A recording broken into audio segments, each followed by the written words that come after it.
example with the multiplex.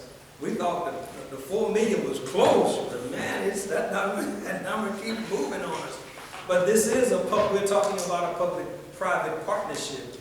Yeah, we're talking about a new city municipal complex. We're talking about a whole different way of looking at our city.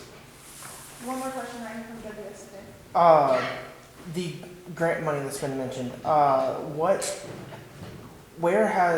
which projects have that went to so far, and what's the total been so far on the grant money? So far, Selma has received about $28 million, and they've actually applied for a lot more. But we've received $15 million for lead pipe removal. We've received $4 million for this multiplex. We've received, several important grants, but I do know we're applying for others. And the point is that you cannot,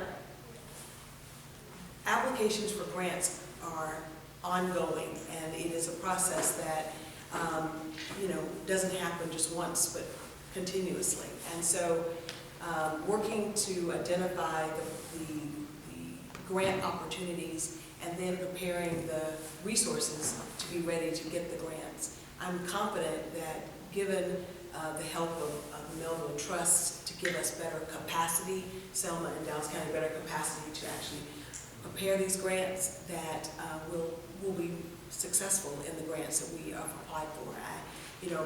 HUD gave the city of Selma $800,000 as a planning grant in their Choice Neighborhood program, and I can tell you that Selma is the smallest city that they have ever given the Choice Neighborhood grants for. You get a planning grant, and then you get an execution implementation grant. The city of Birmingham just received $50 million for their implementation. And so what I've asked and encouraged our federal partners to do is to think outside the box. Let us not just look at conventional ways of a disaster recovery. Let's make Selma a model for how we can have a whole of government approach with coordination from a federal partner, in this case Delta Regional Authority, to actually work on a whole of government approach to helping to save Selma. Are there any final remarks for our listening? Just in addition to the grants that were mentioned, $500,000 for planning, another $2 million for resurfacing streets, $4 million for street resurfacing, $2 million for removal of lead from homes. We are really moving forward swiftly, and this work, and folks understand that we're acknowledging what has been awarded, but there are steps involved from getting from the award to actually getting a check. You understand? So the federal government doesn't make it easy, right? There's lots of limitations, lots of hurdles one has to jump through.